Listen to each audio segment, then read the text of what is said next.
it's one thing that the person doesn't like it's one thing to you know if you don't confront these issues with like actually like talking about them, then the confrontation can be physical or something, which is way worse than like just a honest chat about these things, at least in my experience. But like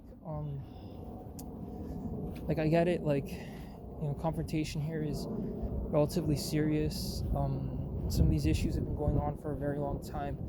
uh like I know I'm not the advocate here. I'm not the one who decides these things, and like I talk a whole game. I like, like I mean, I think it's just the point though. The point is that you want to get people to talk about these things, because then the issue get resolved. And I mean, I guess you're testing like what you can or can't say, which is what should be done at like a post-secondary institution, because it's not like this is a government building. I don't work for the government. Like, the government building is the Algonquin College, but that's about it. I mean, the country falling apart, that's not my responsibility. I've done my part. I've done everything I really could, which, I mean, I don't even want to like use that, because that's like a human term. Like, humans use this concept of like enlightenment or self-development, where like they reach a certain level of like where they're just learning, or they're just like being a better version of themselves. But I'm really saying that in the sense that, I mean, I did what I did. Like, I offered free housing 3 years ago. I offered free housing. I opened up my own family doctor clinic, which nobody shows up to. I tried to like share really like deep philosophical content to try to change change the opinions of certain individuals that resorted to crime. I've tried I've changed certain bad habits for myself. Started going to church more. Eventually did enroll in school. So I mean, I'm not saying I'm a perfect individual, but I'm just trying to like say, like, I've done I've done personal work to try to change what I see. I tried my best. I did things throughout the years to try to like compensate for like my shortcomings. Like, I offered housing, food, water, and to any individual. I used to criticize the criminals. I'm like, oh, they're very bad, but I understand, like the system doesn't work. The system destroyed everyone's life, so I owe it to them to like the least make something of myself, and give them something. Because the thing is, like, I'll be honest, like here at Algonquin, maybe I'm not the smallest fish in the pond. I'm probably not the smallest fish in the pond, but I'm not the biggest one either. So like, and when I say that, I mean that as in like I'm not the smartest, but I'm also not maybe the dumbest. But that's not relevant to the bigger picture, that like there could be people in this college that are from an entirely different universe, and I just don't know it. And I'm being dead serious, because I don't like when you see these people, random people showing up, and you don't know anything about them, you don't know their history, you don't know anything about them, you can only figure that they're coming from like a different dimension. And when I watch old YouTube videos of like old colleges and all that, I swear they're from a different dimension, because it's like they don't think like you, they don't act like you. I mean, I know I've overridden some pretty basic biological things, and there's a lot of artificiality to what I say, like, and which is that's something permanent. Like, that's not gonna change. That's like a permanent thing. Like, that's like a horrifying permanent scar that I think a lot of people in the modern world carry, whether they acknowledge it or not. It's horrifying, because it's like this is a permanent dent. Like, Facebook, Instagram, like they did their permanent damage, and they're never going away, really. Like, I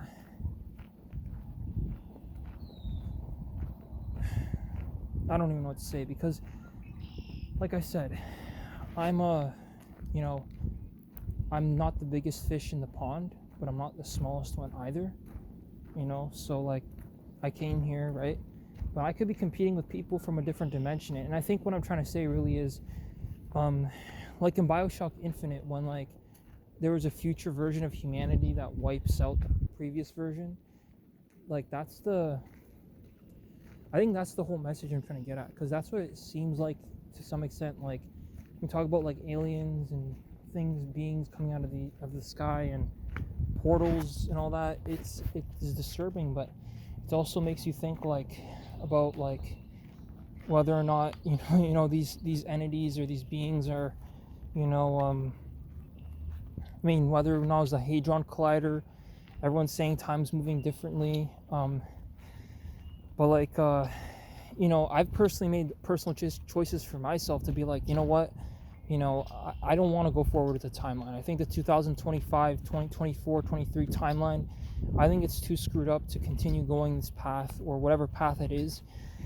You could call it Back to the Future, Biff Tannen's, Paradise Hotel. There's that future, which actually is pretty,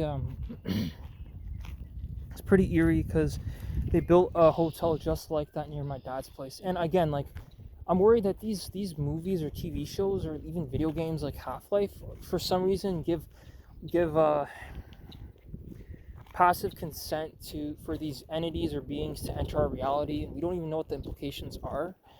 And because it's a win-lose 50-50, 50% chance that everyone dies and the earth burns, which probably is still going to happen with the nuclear bombs, but the other 50% chance is things will turn out okay. But like Miami Mall incident, beings coming from the ocean, all this stuff. They've probably always been here. Everybody knows that. I know sea people were definitely a thing. I've seen that shit before. I've communicated with them. Of course, no one's gonna believe me because nobody does. But like,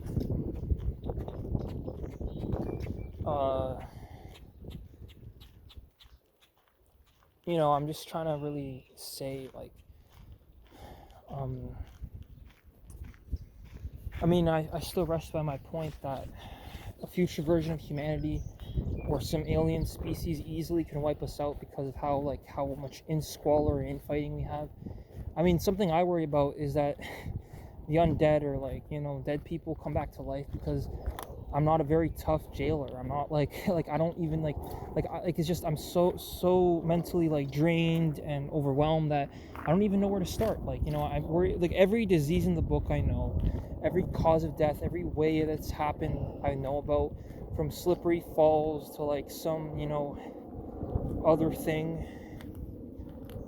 The only consequence is if I put human psychological morality, like basic neuropsychology, and betting that against my cowardice to confront certain people or things that I'm not confronting in my own life. And I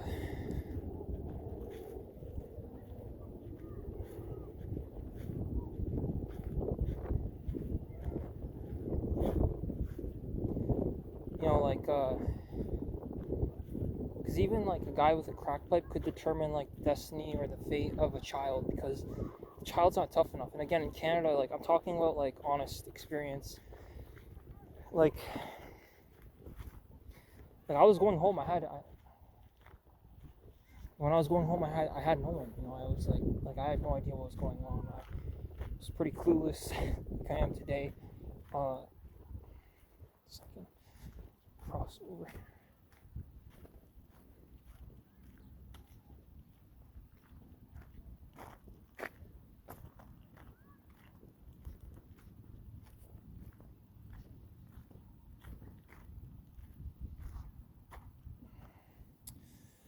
Have to cross over here somehow. So like I said, being born here in Canada, oh fuck, stepped into it. Okay, crossing. It's going well. So like I said, in Canada, like I suspected there would be issues, but I never suspected to this level. um I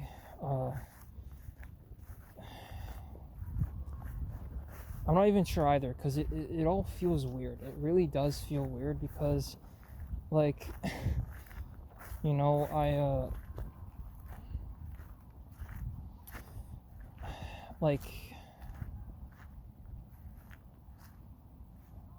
it's my dad's car. I don't know.